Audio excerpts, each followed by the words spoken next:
여러분 안녕하십니까? 광주 MBC 뉴스데스크입니다. 광주 기독병원 노사 간의 대립이 갈수록 심해지고 있습니다. 노조는 한 달 넘게 파업 중이고 병원은 여기에 맞서서 직장 폐쇄 조치를 단행했습니다. 환자들의 불편은 물론이고 지역사회 걱정도 커지고 있습니다. 우종훈 기자가 취재했습니다. 항상 열려 있어야 할 병원 출입문에 자물쇠가 채워졌습니다.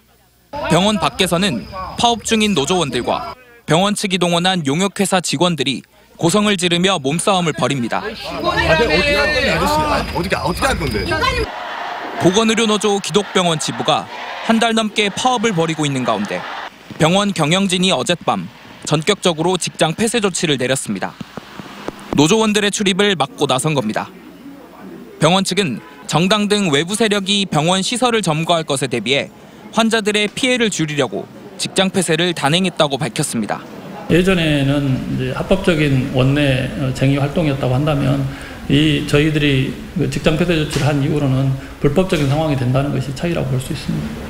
이에 대해 노조는 환자가 250명이나 입원해 있는 병원을 폐쇄하면 환자들의 생명은 누가 담보하느냐며 병원 경영진을 비난했습니다.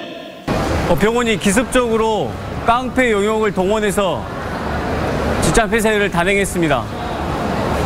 노동조합은 합법적인 파업을 방해하는 병원의 직장 폐쇄에 대해서 분노하고 병원 측은 불안해하는 환자들을 안정시키기 위해 일단 잠근 출입구 자물쇠를 10시간 만인 오늘 아침 열었습니다. 직장 폐쇄 조치 이후 자물쇠로 굳게 잠겼던 출입문은 현재는 개방된 상태입니다. 이 때문에 조합원들은 한 달 이상 지속했던 이곳 로비에서 파업을 이어가고 있습니다. 병원 노조가 이렇게 파업을 길게 하는 것, 또 사측이 직장 폐쇄까지 강행하는 것 모두 지역에서는 이례적인 일입니다. 핵심 쟁점인 임금 인상과 처우 개선을 놓고 노사가 조금씩 이견을 좁혀가고 있었던 것으로 알려졌지만 기습적인 직장 폐쇄 조치로 인해 교착 상황이 더 길어지지 않을까 환자들과 지역사회의 우려가 깊어지고 있습니다. MBC 뉴스 우종훈입니다. 18호 태풍 미탁이 빠르게 북상하고 있습니다. 내일 밤 늦게 목포 부근에 상륙할 것으로 예상되는데 태풍이 올라오는 길목인 흑산도에 취재기자가 나가 있습니다. 김양훈 기자, 그곳 상황은 어떻습니까?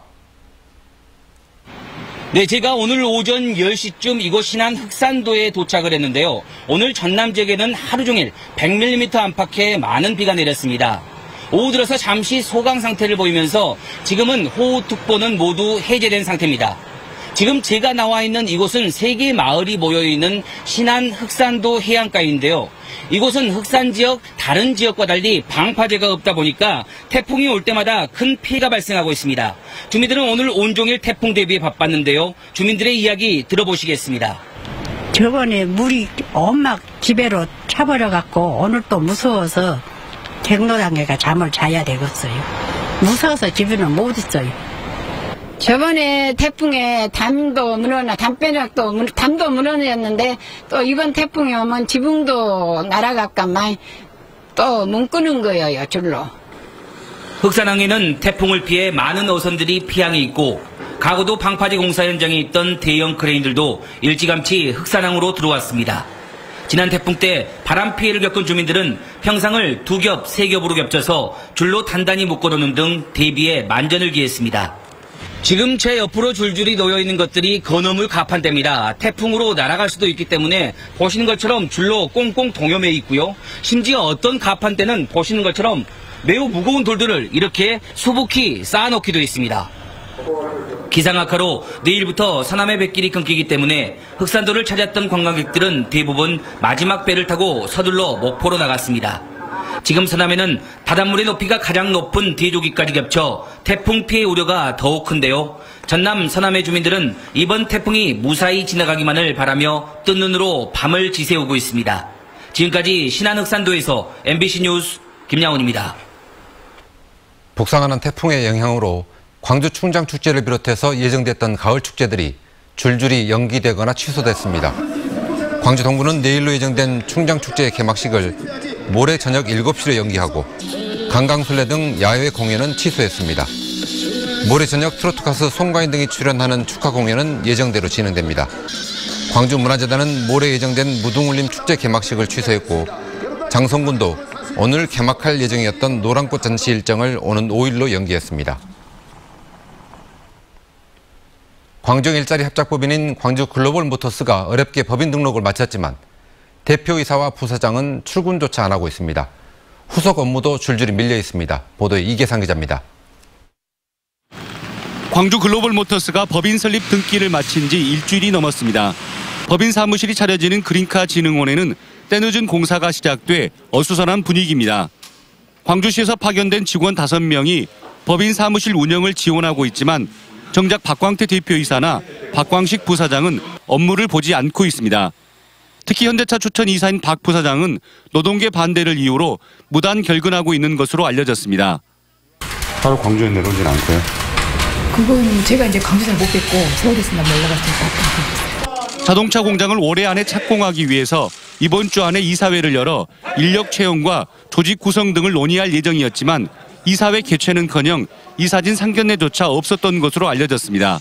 상황이 이렇다 보니 한국노총 등 노동계의 공개 질의에 대해서도 제대로 대응하지 못하고 있습니다. 노동계는 시민자문위원회 구성을 제안하고 노동이사제 도입 의지가 있는지 등을 물었지만 형식적이고 무성의한 답변이 되돌아왔다며 집단 반발할 움직임을 보이고 있습니다. 내용이 뭐 술에 물 탄 듯 물에 술 탄 듯 아무 내용이 없이 포장된 내용, 이사역으로만 포장돼서 보냈기 때문에 이건 답변서라고 저희들이 받아들일 수 없다는 거죠.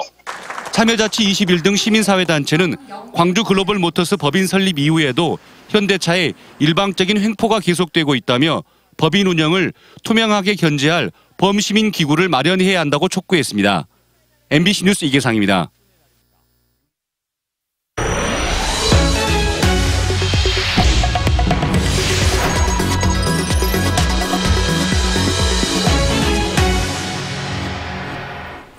전봇대에 올라가 고압선을 다루는 전기원 노동자들이 최근 잇따라 피부암에 걸렸습니다. 하루 종일 햇볕에 노출되는 작업 환경과 관련이 있어 보이는데 산업재해로도 인정될지 주목됩니다. 김철원 기자가 보도합니다.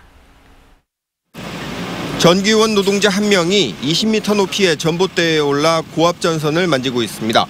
구슬땀이 흐르고 있는 이 노동자의 피부는 시커멓게 그을려 있습니다.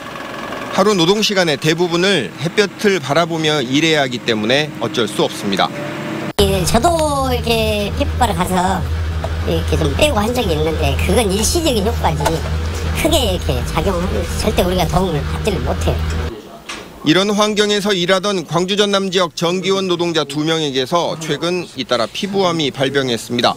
이들 모두 기저세포암을 진단받았는데 자외선에 오래 노출됐을 때 생기는 피부암의 일종입니다. 이렇게 딱지 뗐다가 이렇게 붙여놨다가 다시 떼면 또 피가 계속 흐르고 막 그랬었거든요. 좀 이상한 것을 제가 이제 생각을 하고 있었어요. 각각 28년과 7년씩 전기원으로 일해온 이들은 하루 평균 7시간씩 야외 노동을 해온 탓에 피부암이 생겼다며 근로복지공단에 산재 신청을 했습니다. 얼굴에서 우리빛 난다고 이런 정도로 피부가 좋았어요. 지금도 속에는 피부가 완전히 하얗고 깨끗하잖아요. 근데 얼굴에 그렇게 햇빛에 노출되니까. 국제암연구소는 장기간 자외선에 노출되면 피부암 등 각종 질병이 생길 수 있다며 자외선을 1군 발암물질로 분류해 놓고 있습니다. 그리고 여느 작업자들과 다르게 그 위를 보면서 작업을 하시는 분들이거든요. 그래서 아래를 보면서 작업하시는 분들에 비해서 훨씬 자외선 노출량이 많을 걸로 생각하고 있습니다. 이에 대해 전기원 노동자들의 원청업체인 한국전력은 해당 노동자들이 협력업체 소속인 만큼 이들의 피부암 발병과 한전은 무관하다는 입장입니다. 만약 피부암이 산재로 인정될 경우 이들뿐 아니라 야외에서 오랜 시간 동안 일하는 건설 노동자들에게도 적용될 수 있어서 결과가 주목됩니다. 한편 고압선 작업을 하다 백혈병에 걸린 광주 전남 지역 전기원 노동자 2명이 지난해 근로복지공단으로부터 산재 승인을 받은 바 있습니다. MBC 뉴스 김철원입니다. 농촌에 일손이 부족한 건 어제 오늘 일이 아닙니다. 이러다 보니 농사일을 대신해주는 대행 서비스가 생겨나고 있는데 고령화된 농촌에서 대안으로 주목받고 있습니다. 문현철 기자가 취재했습니다. 무한일로농협은 5년 전부터 나이 드신 농민을 대신해 쌀 농사를 지어주고 있습니다. 모루를 만드는 육묘부터 모심기, 농약, 소화까지 모든 걸 도맡아 작업하고 있습니다. 이번에 벼 건조 대행 시설까지 갖추면서 소화기후 건조까지 완전한 농작업 대행 서비스가 가능해졌습니다. 건조 시설까지 이렇게 해줌으로써 농촌 일손을 들어주는 데 대해서 그런 점들이 가장 좋다고 생각합니다. 고령농 조합원들을 위해서 경운에서부터 정지, 이양, 방제, 수확까지 일괄적으로 대행해 드리는 농작업 대행 서비스를 실시하게 됐습니다. 농협의 농작업 대행은 배추, 양파 등 여러 밭작물을 비롯해 최근에는 한우 사육계까지 확대되고 있습니다. 지금 농촌은 급속한 인구 감소와 노령화로 농촌 일손이 크게 부족하고 그 자리를 외국인들이 채우는 상황입니다. 농업 기반은 물론 농촌 공동체까지 위기에 처한 가운데 이 같은 농작업 대행 사업이 하나의 대안으로 꼽히고 있습니다. 농민은 안정적인 소득 보존을, 농협은 새로운 수익과 일자리 창출을, 국가적으로 식량 안보를 지킬 수 있다는 일석삼조의 효과를 거두고 있습니다. MBC 뉴스 문현철입니다. 더불어민주당이 내년 총선 후보 경선을 위한 여론조사에서 대통령 관련 직함을 후보 이력에서 배제하는 방안을 검토하고 있습니다. 광주 전남 지역 정가에 따르면 내년 총선에 출마할 후보들이 대통령이나 청와대 관련 직함을 경쟁적으로 사용할 가능성이 높아짐에 따라 이해찬 민주당 대표가 부작용을 최소화하기 위해 경선 후보 여론조사에서 후보들의 관련 이력을 허용하지 않는 방안을 논의하기로 했습니다. 한편 최근 진행된 민주당 중앙당의 총선 후보 경쟁력 여론조사에서 광주 전남 지역 선거구 서너 곳에서 민주당 후보들이 비민주당 현역 의원들에게 뒤지고 있는 것으로 나타났습니다. 조선대학교 총장 선거에서 의학전문대학원의 민영돈 교수가 당선됐습니다. 민영돈 교수는 유효 투표수의 58.6%를 득표해 새 후보를 제치고 1위에 올랐고 1차 투표에서 과반을 득표하면서 결선 투표는 치러지지 않았습니다. 조선대는 지난해 자율개선대학에서 탈락한 뒤 강동원 전 총장이 해임되면서 총장 직무대행 체제로 운영돼 왔습니다.